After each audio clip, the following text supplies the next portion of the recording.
영어 강사의 한국사 역사 이야기입니다. 오늘은 대갈공명에 대해서 얘기를 한번 해보도록 하겠습니다. 혹시 대갈공명이라는 표현을 들어보신 적이 있나요? 대갈공명은 고유명사가 아니고 한때 우리 근현대사에서 널리 쓰인 보통 명사입니다. 우리 민족사에 있어서 특히 독립운동사에 있어서 굉장히 큰 장애 요소 중 하나로 부각된 것 중 하나가 기회주의자인데요. 이 대갈공명은 기회주의자의 한 특수한 형태라고 할 수가 있겠습니다. 자, 기회주의자와 기회주의가 우리 독립운동사에 끼친 폐가 어떠했는가, 얼마나 컸었나 하는 것을 단편적으로 보여주는 사실이 신간해를 보면은 알 수가 있겠는데요. 신간해. 우리 독립운동사에 있어서 가장 중심이 된 기간 하면은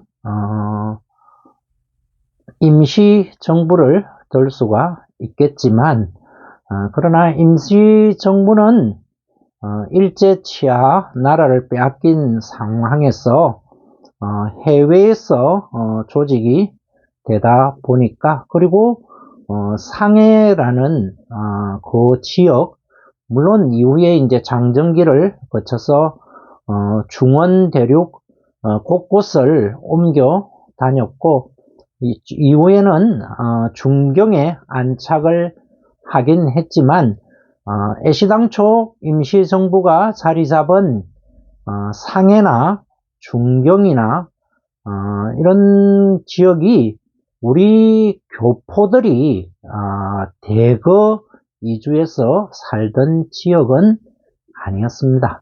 그래서 임시정부가 일제치하에서 가장 오랜 기간 우리 민족 독립운동의 정신적 지주가 된 것은 부인할 수 없는 사실이긴 하지만, 그러나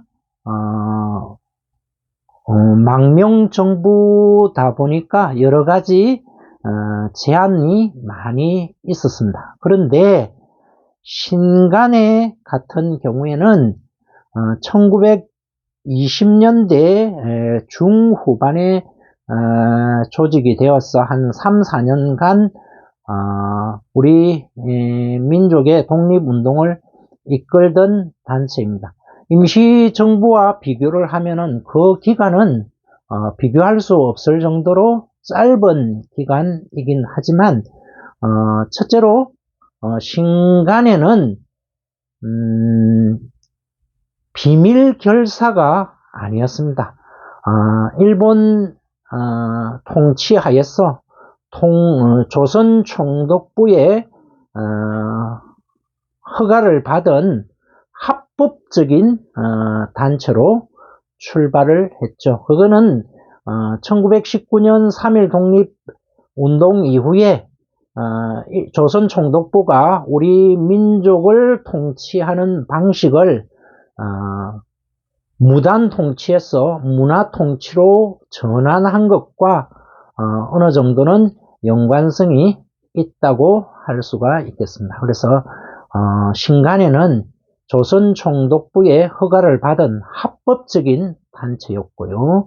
그리고 좌파와 우파가 민족주의 계열과 사회주의 계열이 총망라된 그런 범민족적인 독립운동 단체라고 할 수가 있겠습니다.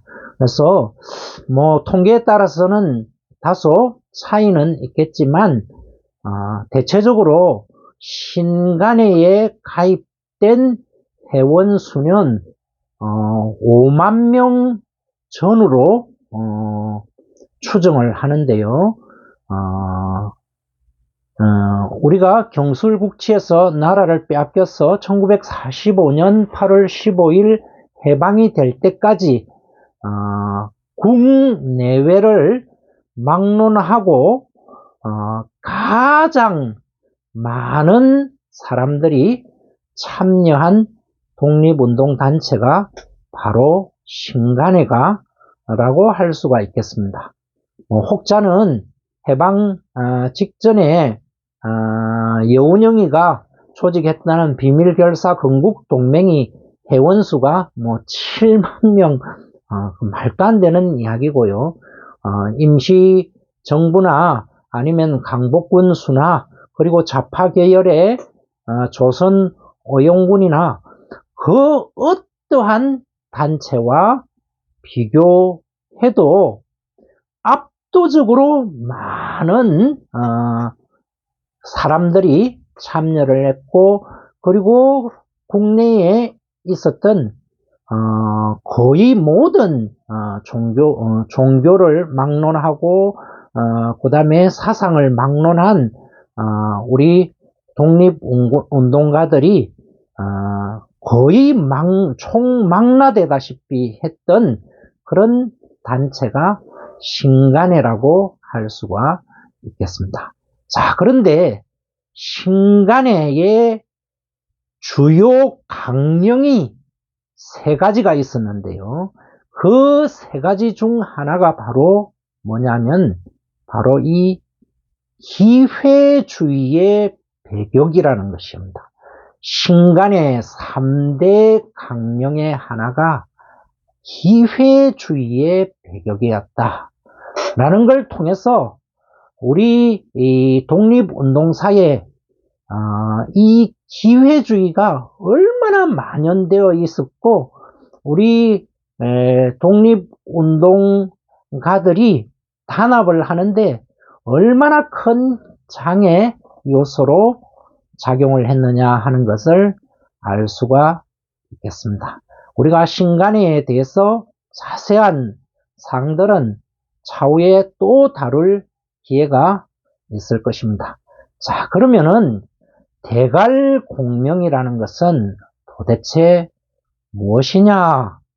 대갈공명은 지금 현 세대의 사람들에게는 조금 생소한 개념일 수도 있겠지만 1945년 8월 15일 해방 직후에는 일반 사람들에게 장삼 이사들에게 널리 입에 오르내리던 그런 보통 명사였습니다.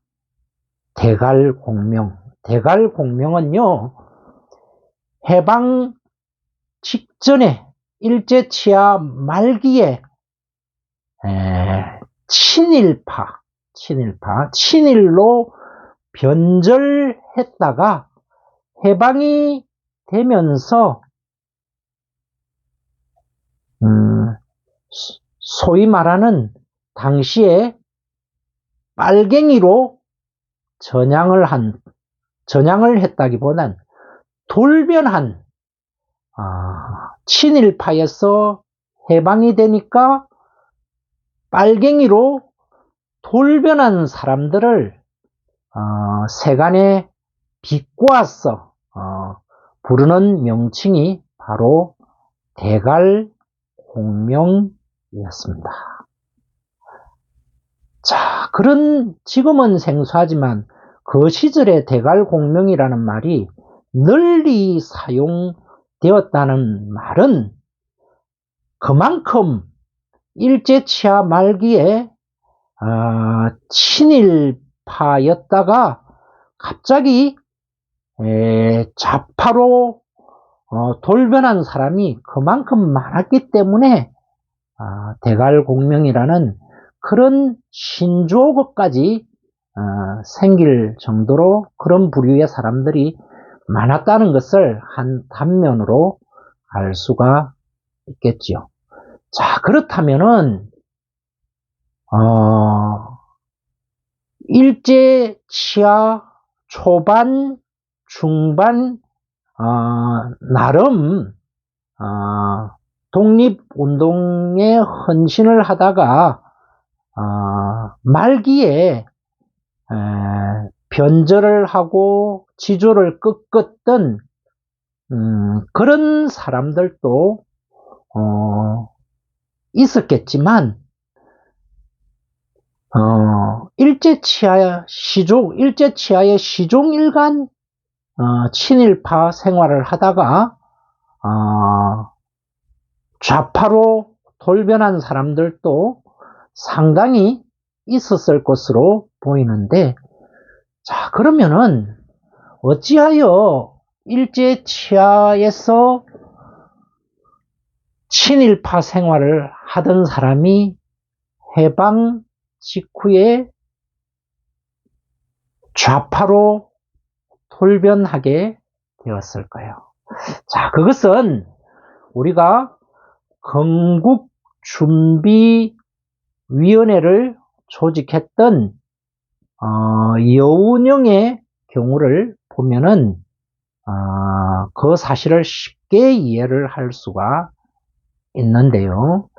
자, 조선총독부에서는 일본인들이 일본으로 안전하게 물러갈 수 있도록 퇴로를 열어 달라고 여운형을 불러서 교섭을 하게 되는데요. 이것은 첫째로 먼저 여운형 이전에 우파 인사라고 할 수 있는 송진우를 불렀고, 송진우와 교섭을 할 때 송진우가 조선총독부의 제안을 거부를 했기 때문에 여운형을 불렀다라고 할 수도 있겠지만, 어느 정도는 조선총독부와 이해 타산이 맞아 들어가고 조선총독부와 대화가 될 만하기 때문에 여운형을 불렀겠죠. 자, 그런데 당시에 조선총독부가 여운형을 불렀던 가장 큰 이유 중 하나는 당시에 조선총독부의 고위 인사들은 적어도 조선총독부가 자리한 서울을 점령하게 될 점령군이 당시에는 미군이 아니라 소련군이었다. 소련군이 서울을 점령하게 될 거다 라고 알고 있었던 것입니다.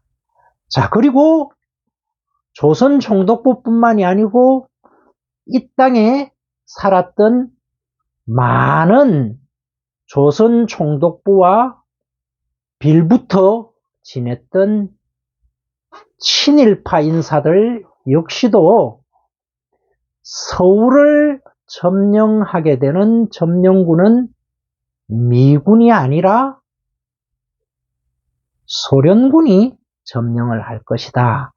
이런 정보를 그들은 습득을 하게 되었고, 소련군이 점령하는 소련군 치하에서 그들의 나름대로의 부귀영화를 계속 누리고 그들의 이권을 챙기기 위해서 그들은 하루아침에 어제까지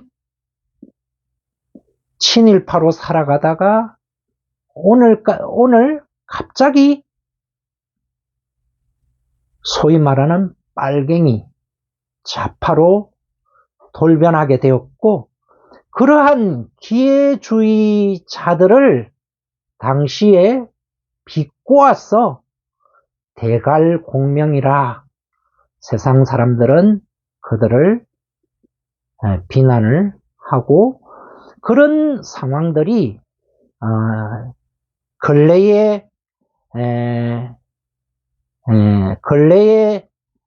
저희들이 학교를 다닐 때는 그 납북 문인들에 의한 글이 거의 금서였는데요. 그런 이제 뭐 소설 문학 작품들이 해금이 되면서 근래에 자유롭게